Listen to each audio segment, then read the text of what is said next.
Bonjour et bienvenue à la Grande Halle d'Auvergne sur notre plateau près de Clermont-Ferrand à l'occasion du sommet d'élevage. On va revenir aujourd'hui sur les temps forts de la journée, au sommet donc.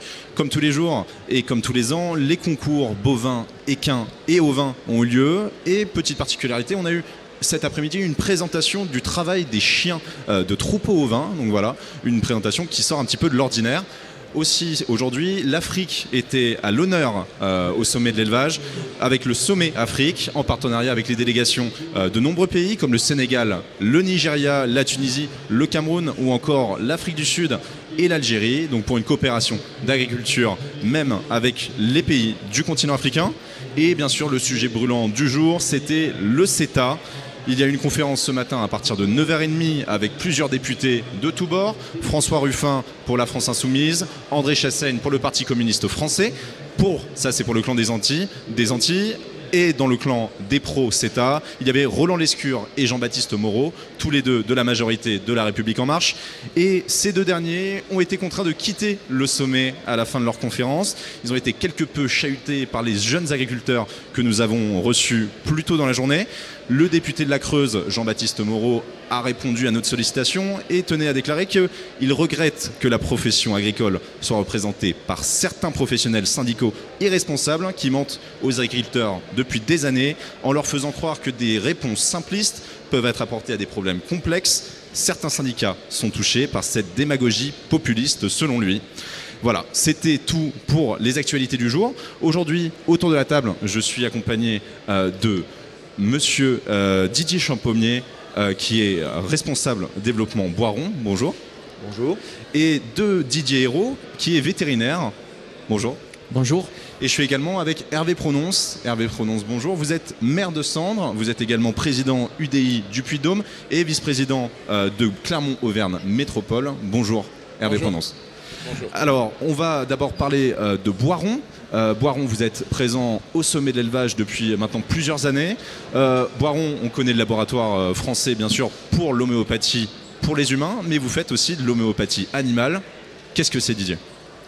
L'homéopathie animale, c'est une thérapeutique qui sont utilisées par des vétérinaires, qui est une alternative qui peut être aux antibiotiques, puisqu'aujourd'hui, comme vous le savez, il faut réduire l'utilisation des antibiotiques dans les élevages, et une thérapeutique aussi qui peut être complémentaire des antibiotiques. Comment ça s'administre chez les animaux ? Alors, cette médecine s'administre par voie orale. Ce sont des médicaments qui sont liquides. Donc des médicaments en soluté hydroalcoolique qui s'administrent par voie orale. Et vous avez aussi des seringues intramammaires, comme on trouve aujourd'hui des seringues intramammaires allopathiques. Et pourquoi c'est important pour Boiron d'être présent au sommet d'élevage ? Qu'est-ce que vous dites aux personnes dans les allées qui viennent sur votre stand ?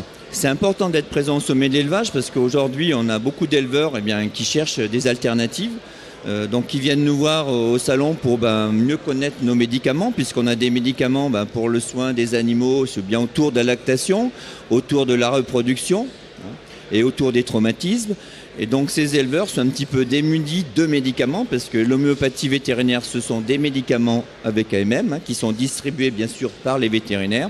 Et c'est vrai qu'aujourd'hui, les éleveurs sont vraiment à la recherche d'alternatives pour réduire l'utilisation d'antibiotiques et puis pour utiliser des médecines sans délai d'attente, sans résidus. C'est une médecine qui a un coût qui est peu élevé et puis surtout qui est efficace, sûre et efficace et surtout sans délai d'attente.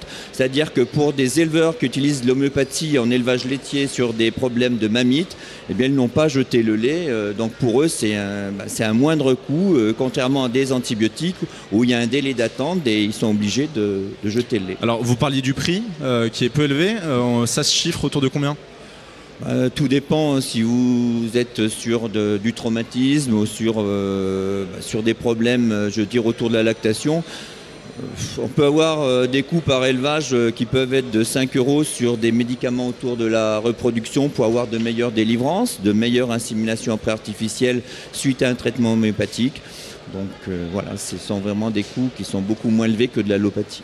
Donc vous faites de l'homéopathie animale, seulement pour les animaux d'élevage ? Alors on a de l'homéopathie pour les animaux d'élevage, soit les bovins, les ovins, les caprins, et puis aussi on fait de l'homéopathie pour les animaux de compagnie. Et comment est-ce que vous arrivez à faire connaître l'homéopathie animale dans le secteur ?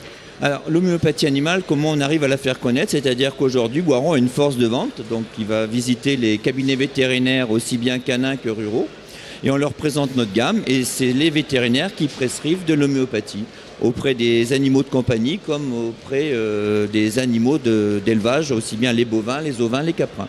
Didier Hérault, vous êtes vétérinaire et vous utilisez des produits Boiron. Qu'est-ce que ça apporte en plus? C'est une médecine différente, c'est une médecine complémentaire. On peut l'utiliser à elle seule, à faire que de l'homéopathie sur certains animaux, dans certains cas. On peut l'utiliser en complément de la médecine habituelle, la médecine dite conventionnelle. Donc moi, je l'utilise vraiment comme une médecine complémentaire. Ça apporte quoi? Vraiment, ça dépend des cas. Il y a des cas où ça vient faciliter des guérisons sur des pathologies aiguës qui ont besoin d'une intervention rapide. Si vous aviez un exemple à me donner, très précis. Un traumatisme, un coup de corne, une torsion d'articulation, etc., une grosse enflure derrière. Finalement, comme l'homéopathie pour les humains, quand on prend de l'arnica ou ce genre de choses. C'est rigoureusement identique à l'usage chez les humains. D'accord. Et quels sont les effets? Comment est-ce que vous, sur le terrain, vous voyez les effets de l'homéopathie? Alors, c'est une bonne question. C'est pas toujours simple de voir les effets parce que les cas sont complexes. Donc, il arrive qu'on ait des effets spectaculaires. Il arrive qu'on n'ait pas d'effets, exactement comme avec d'autres médecines. Donc, l'évaluation de cette médecine n'est pas simple. C'est d'ailleurs une de ses faiblesses. C'est un des reproches qu'on lui fait habituellement. Mais pour nous qui sommes sur le terrain, qui ne sommes pas des expérimentateurs, eh ben, on est habitué à avoir des cas cliniques. On sait comment ça va évoluer. Et on sait que quand ça évolue pas avec la médecine conventionnelle, eh ben, on a encore une cartouche possible avec l'homéopathie. Alors, pour les spectateurs qui nous regardent et qui, dans leur tête, c'est peut-être un peu flou comment fonctionne l'homéopathie, est-ce que vous pouvez nous expliquer en quelques mots assez simples le mécanisme sur lequel ça repose? Alors ça, on ne sait pas. Ça, vous savez pas? Et il faut l'admettre. On ne sait pas sur quel mécanisme ça repose. Puisque dans un grand nombre... C'est de l'empirisme en fait. C'est très empirique. D'accord. Mais l'empirisme, c'est pas un gros mot. C'est toute la base des débuts de la médecine. C'est là-dessus que s'est construit tout ce qui par la suite s'est appelé la science. Donc l'empirisme, ça fait partie de notre pratique quotidienne. Mais c'est pas gênant. Et c'est pas gênant qu'on comprenne pas comment ça fonctionne. Nous, ce qui nous importe, c'est d'observer des effets. On observe sur un cas particulier. Là où, moi, ce qui m'a amené vers l'homéopathie, c'est les échecs dans certains cas complexes, en particulier des pathologies chroniques sur lesquelles la médecine conventionnelle était en échec. Donc vous vous êtes dit, il faut que je trouve un autre moyen, quelque Absolument. chose d'alternatif. Il faut chercher quelque chose d'autre, parce qu'on ne peut pas rester sur des échecs. L'homéopathie, dans certains cas, apporte des solutions. On observe, on sait que dans cette pathologie-là, j'ai échoué par la médecine conventionnelle et j'ai réussi avec l'homéopathie. Bah, c'est une expérience. Ça pose des questions. On ne sait pas comment ça a marché, mais ça a marché. Et on accumule des expériences de cet ordre-là. Et est-ce que chez Boiron, dans la section homéopathie animale, vous avez mené une étude pour essayer de voir un petit peu les différences? Alors, il faut savoir qu'au niveau des études... Ce serait la meilleure façon de faire taire les détracteurs de l'homéopathie. Oui. Aujourd'hui, ce sont des études observationnelles, comme dit Didier. Hein. C'est qu'on s'aperçoit dans des élevages, on avait mené un test sur des élevages, des reproductrices laitières, en disant, voilà, on va utiliser de l'homéopathie sur 50 vaches laitières et un placebo sur 50 vaches laitières. Là, c'était un médicament donc, pour obtenir une meilleure délivrance, et qui dit meilleure délivrance, meilleure insémination fécondante.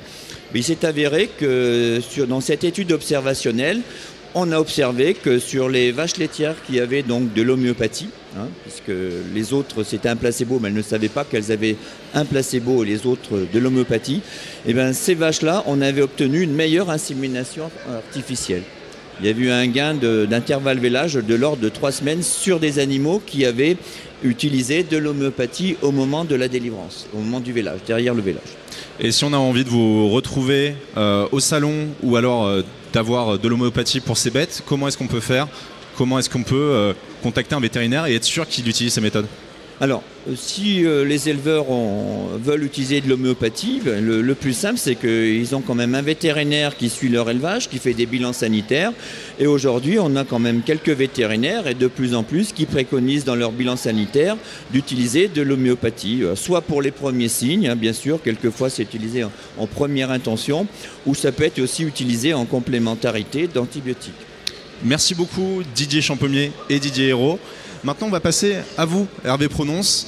Vous êtes donc, je le rappelle, maire de Sandre, président UDI du Puy-de-Dôme et vice-président de Clermont-Auvergne Métropole.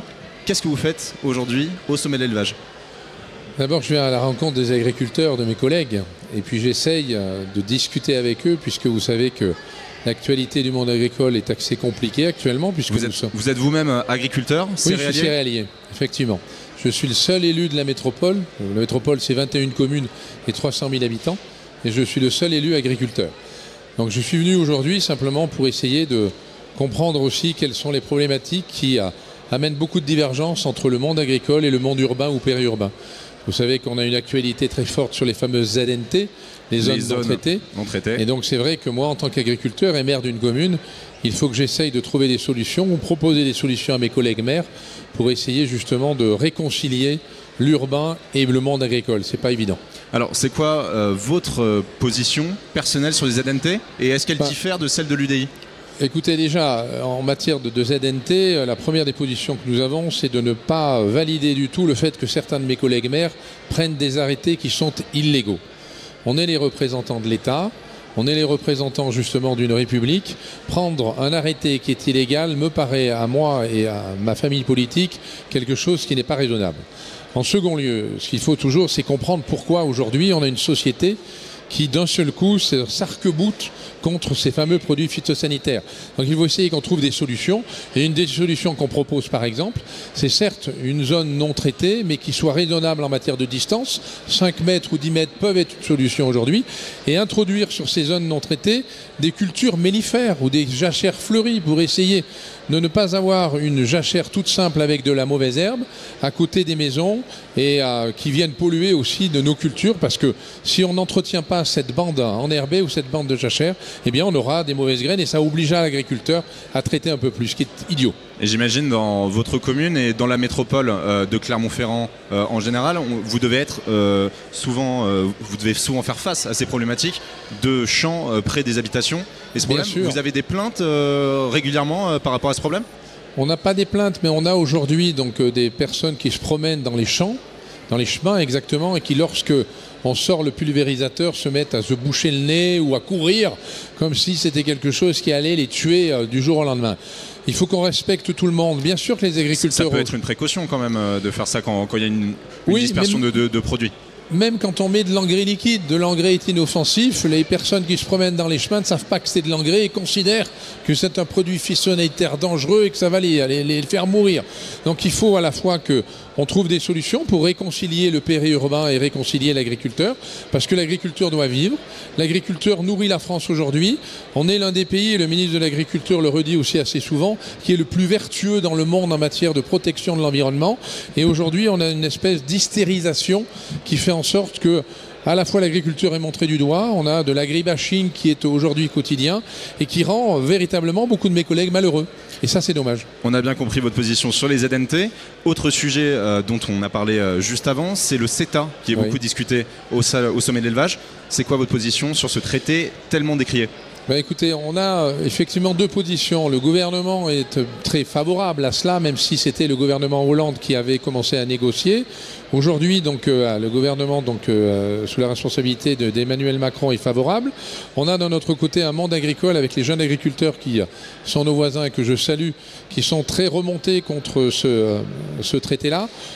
Nous disons il faut voir les choses, parce que dans le cadre du CETA, il y a des bonnes choses, il y a des mauvaises choses, mais il y a quand même une clause de sauvegarde si jamais nous avons en France des filières qui ces prochaines années sont très touchées par le CETA. Donc pour vous, ça vaut le coup d'essayer ? Je pense que ça vaut le coup d'essayer parce qu'on est dans une économie mondialisée. On sait très bien que les échanges sont mondiaux aujourd'hui et on ne peut pas rester fermé pour pouvoir exporter sans importer. Mais il faut effectivement des clauses de sauvegarde, et il faut des clauses sanitaires, économiques et sociales qui soient respectueuses parce que nous agriculteurs en France, on nous impose ces clauses-là et il ne faudrait pas que les produits que nous importons demain sont des produits qui n'ont pas les mêmes dimensions économiques, sociales et environnementales. Alors là, vous venez de le dire, vous m'avez surtout parlé du volet économique, mais au niveau de l'environnement, si on essaie le CETA, il y aura bien sûr plus d'échanges, plus de transport de marchandises. Pourquoi se donner tant de mal alors qu'on peut avoir des produits similaires beaucoup plus proches de chez nous ? Oui, mais vous le savez très bien que quand on négocie des accords internationaux, il n'y a pas que l'agriculture dans ces accords-là. Je suis convaincu que le gouvernement a aussi en parallèle des accords industriels, des accords commerciaux qui vont bien au-delà de l'agriculture. Donc nous sommes un pan de l'économie française, l'économie agricole. Bien sûr que nous pouvons produire certaines de ces denrées, mais avec des coûts qui sont différents puisque nous n'avons pas les mêmes contraintes environnementales et économiques. Là, vous rejoignez un petit peu l'argument de dire que l'agriculture française fait un peu office de monnaie d'échange dans tous les échanges internationaux. Je pense que sur le fond, l'agriculture est une donnée. Lorsque des accords internationaux sont négociés, il n'y a pas que l'agriculture.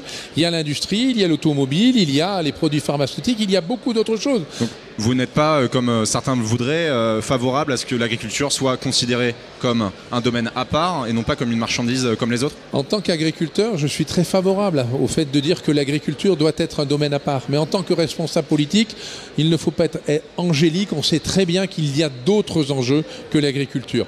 Il faut qu'on considère aujourd'hui l'agriculture française comme un modèle qui est aujourd'hui un modèle sur l'échelle mondiale comme vertueux. Il faut qu'on défende notre système agricole aujourd'hui, mais il ne faut pas rester insensible aussi à un modèle mondial qui continue d'évoluer, avec des marchandises qui sont en libre-échange aujourd'hui, avec des marchandises qui aujourd'hui donc se promènent avec des bateaux dont le coût aujourd'hui a beaucoup baissé ces dernières années. Donc il faut trouver là aussi un compromis entre les deux. Merci Hervé Prononce. Merci à vous. On arrive à la fin de cette émission. Merci donc à vous Didier Champommier et Didier Hérault d'être venus pour nous présenter l'initiative de Boiron sur l'homéopathie animale. Merci pour ces éclairages à Hervé Prononce et nous on se retrouve demain pour de nouvelles émissions sur le plateau du Sommet de l'Agriculture à Cournon.